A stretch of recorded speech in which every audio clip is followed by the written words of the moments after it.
Le terminal est l'un des outils les plus puissants qu'un développeur utilise au quotidien. Avant même d'écrire une seule ligne de code applicatif, vous allez interagir avec votre machine via le terminal pour installer des outils, naviguer dans vos fichiers, lancer des serveurs, gérer des versions de code et automatiser des tâches. Comprendre le terminal, c'est comprendre comment votre ordinateur fonctionne réellement, au-delà des interfaces graphiques. Qu'est-ce que le terminal? Le terminal, aussi appelé console ou invite de commande, selon les systèmes, est une interface textuelle qui permet de communiquer directement avec le système d'exploitation de votre machine. Là où un utilisateur classique clique sur des icônes et des menus, le développeur tape des commandes textuelles qui sont interprétées immédiatement par le système. Concrètement, lorsque vous ouvrez le terminal, vous voyez un espace vide avec un curseur qui clignote, précédé d'une ligne appelée l'invite de commande, ou PROM. Cette ligne vous indique généralement votre nom d'utilisateur, le nom de votre machine et le répertoire dans lequel vous vous trouvez actuellement. Par exemple, vous pourriez voir quelque chose comme utilisateur@machine. $. Ce symbole tilde représente votre répertoire personnel, le dossier Home de votre utilisateur. Le signe $ indique que vous êtes connecté en tant qu'utilisateur standard, et non en administrateur. Terminal, Shell, Bash, Z, S, H. Quelle différence? Ces termes sont souvent confondus, mais ils désignent des choses distinctes. Le terminal est le programme qui affiche l'interface textuelle, la fenêtre dans laquelle vous tapez. Le shell est le programme qui interprète vos commandes. C'est lui qui comprend ce que vous tapez et qui demande au système d'exploitation de l'exécuter. Bash, Bourne Again Shell, est le shell le plus répandu sur les systèmes Linux. C'est le shell par défaut sur la majorité des distributions Linux. ZS, H, Z-Shell est un shell plus récent, très populaire chez les développeurs, notamment parce qu'il offre plus de fonctionnalités et de personnalisation. C'est le shell par défaut sur macOS depuis 2019. En résumé, vous utilisez le terminal pour accéder au shell, et c'est le shell qui exécute vos commandes. Dans la pratique quotidienne, on dit souvent ouvrir le terminal et taper une commande, et ces deux notions sont utilisées de manière interchangeable, même si techniquement elles sont distinctes. Pourquoi le terminal est indispensable pour un développeur web? Dans votre parcours de développeur full stack, vous utiliserez le terminal pour de très nombreuses tâches. Installer des outils et des dépendances, Node.js, Python, gestionnaire de paquets comme NPM ou pip, naviguer dans l'arborescence de vos projets, créer, déplacer, copier ou supprimer des fichiers et des dossiers, lancer un serveur de développement local, exécuter des scripts d'automatisation, interagir avec Git pour versionner votre code, déployer une application sur un serveur distant, consulter des journaux d'erreurs, log. En temps réel, ignorer le terminal serait comme essayer de construire une maison sans utiliser de tournevis ni de marteau.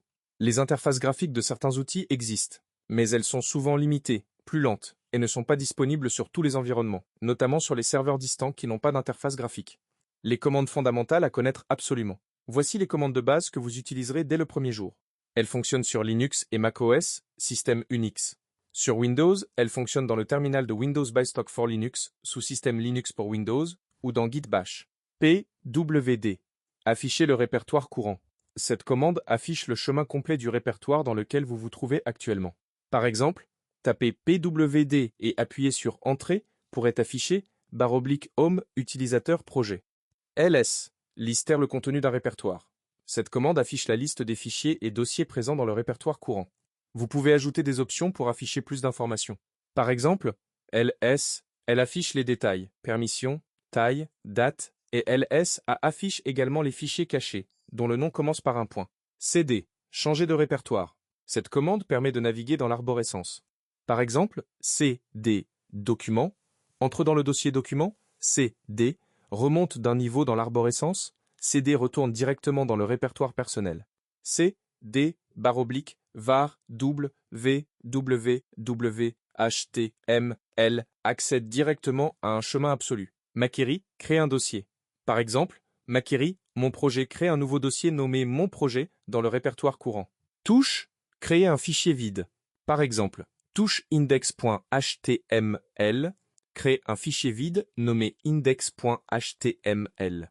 CP, copier un fichier ou un dossier. Par exemple, CP, fichier.txtcopy.txt, crée une copie de fichier .txt, nommé copie.txt. Même V, déplacer ou renommer un fichier ou un dossier.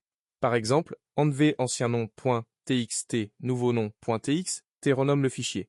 Même V fichier .txt, autre dossier, déplace le fichier dans un autre répertoire. RM, supprimer un fichier.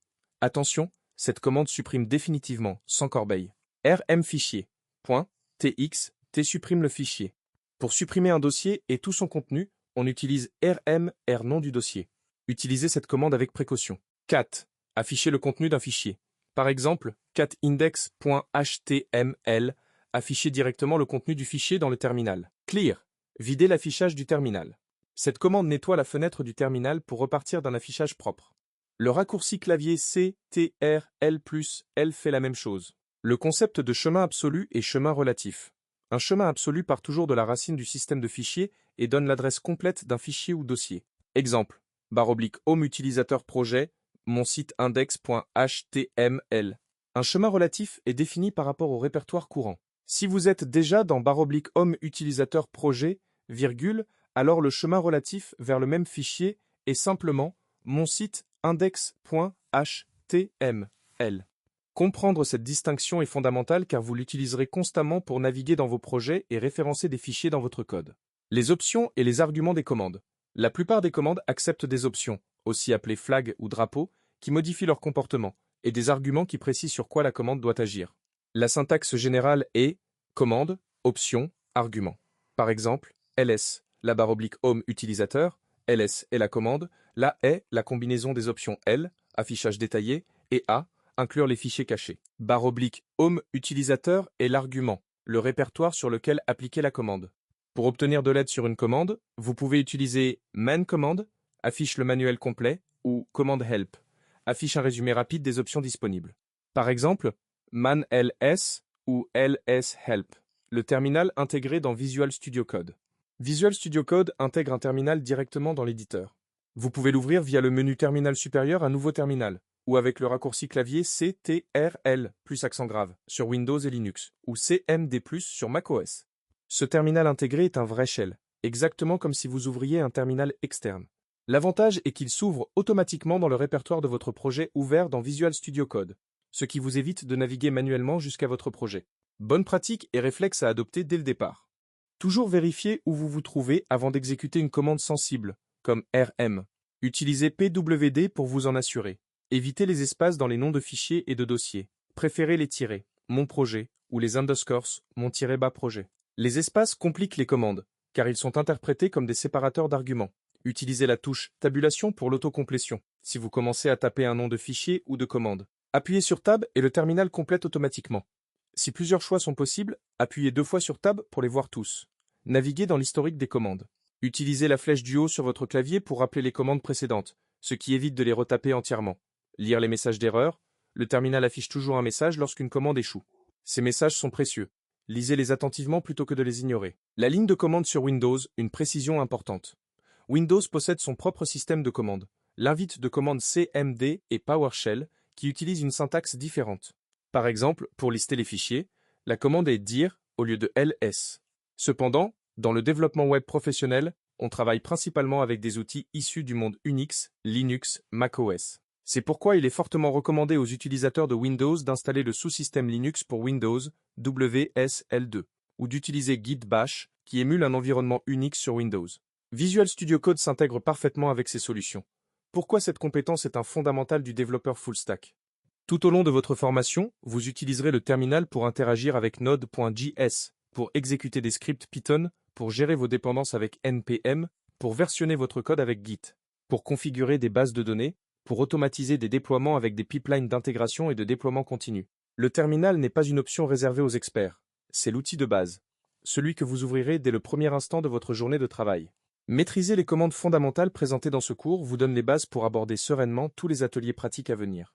Chaque nouvelle technologie que vous découvrirez, Node.js, Git, les bases de données, s'utilisera en grande partie via le terminal. Investir du temps pour vous familiariser avec cet outil maintenant est un gain de temps et d'efficacité considérable pour la suite.